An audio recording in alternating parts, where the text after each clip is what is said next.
بسم الله الرحمن الرحیم. ګرانو کتونکو، الف خان شیرپوسټ تاسو په خدمت کې حاضر دی. ګرانو کتونکو، د یو غم ویلاګ سره وغم څخه دی اس پی بشیر احمد خان یوسفزی هغه نن خاورو ته وسپارل شو 11 بجې. ګرانو کتونکو، زموږ په دې چارسده کې هغه ډي اس پي پاتې شو یو پیره نه دوه پیرې، دواړه پیرډه یې ډېر ښکلي تېر کړي، نه یوازې زما بلکې چارسدي د ټولو صحافیانو، تاجرانو، سیاسیانو د چم چې ورسره ناسته شوې وه نو هغه یې یادوي، هغه یې خوښوي، هغه یې ستاینه کوي، هغه یې کردار ستایي، هغه یې مخلصي ستایي، هغه یې بېباکي ستایي، هغه یې نډري ستایي. او داسې ډېر کم ډي پي اوګان وي، کم افسران وي، کم اس پیګان وي. په دې کې اس پي بشیر یوسفزی خو نن د نوښار په پبو سیمه کې جنازه وشوه، 11 بجې خاورو ته وسپارل شو. تاسو به وایئ چې په څه باندې وفات شو.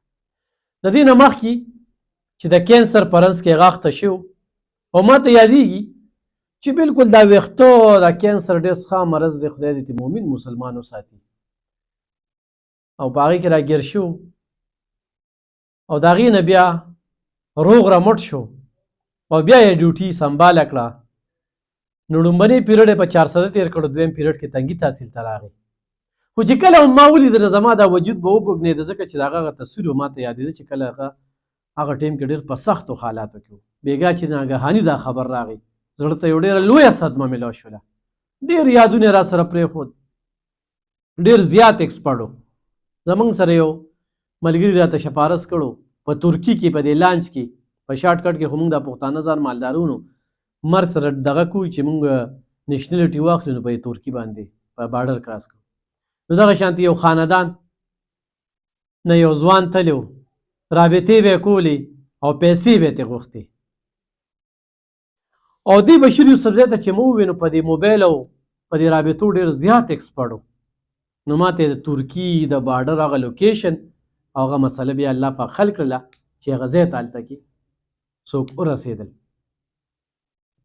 د دې نه علاوه تعلق بیدار چا سره ساته، خو ناجیزه کار یې نه کړو. دا به دا هم ډېر کم افسرانو په باره کې دا ویلی شي. موږ همیشه د پولیس خبرې چې کړي دي نو د شهیدانو هم کړي دي، چېرته کې د واقعاتو کې مخې ته راغلي دي.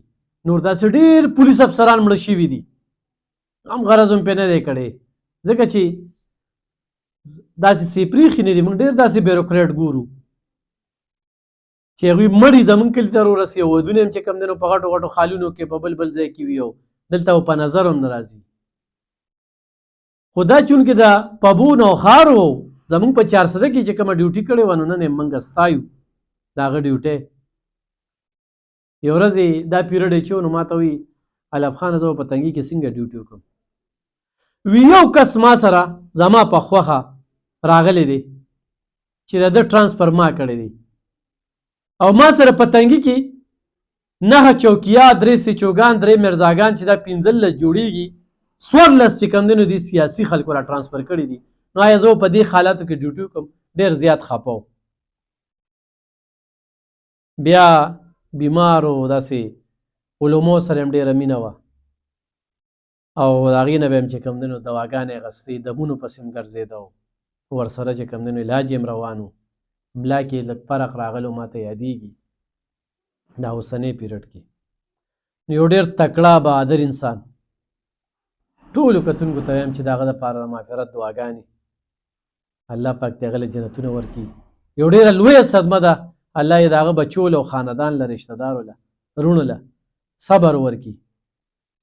او موږ چې بېګا راسې خبر کتلی دی نو په دې وټساپ ګروپونو کې په ډېر صحافیان بحث مباحثه کوي، او ور سړی په خپل خپل ځای تعریف کوي.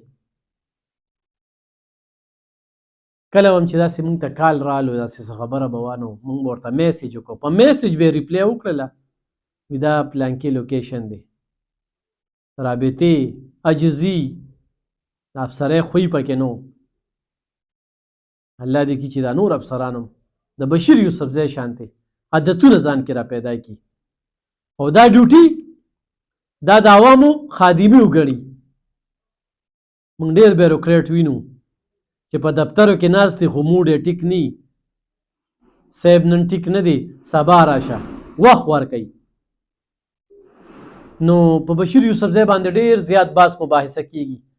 نن په جنازه کې ډیر افسرانو ګډون کړو. زمونږ ډي پی او 400 نذیر خان پکې هم ګډون کړو. او دلته کې چې کله ونو یو ټیم و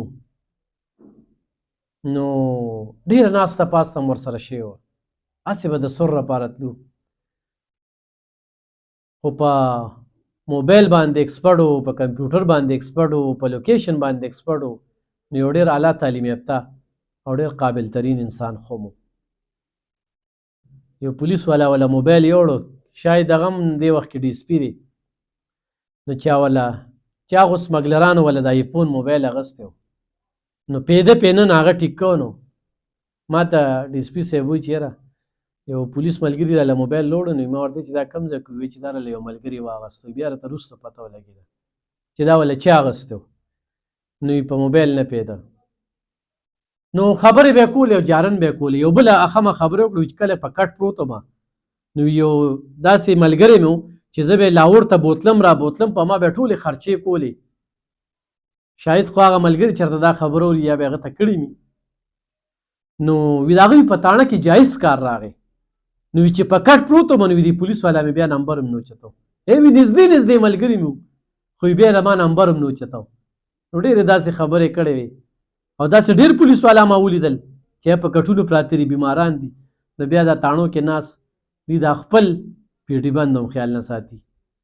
دې کې داسې نفسا نفسي او ځان له ځاني ده. نو دا ما سره دا یو واقعه شوې وه او یا کس ته دونه ملامته وم. سهار به یې راته ګاډي ودرو، ګاډي کې به یې کېنولم. اول ته به یې لاهور ته بوتلم او د لاهور نه به یې بیا هم راوستلم. وي جایز کار یې راغی او یې تاڼې ته مې بار بار کالونه کول خو دغه کار نه شو. ډېر ورته ملامت وم. نو هر ځای کې به یې دغه خبره کوله چې یاره کله بیمار شي او په کټ پروت بیا یې څوک تپوس نه کوي. زمونږ دعاګانې ورسره د خپلو ټولو کتونکو ته وایم چې په خپلو دعاګانو کې یاد ساتئ. ډېره مننه.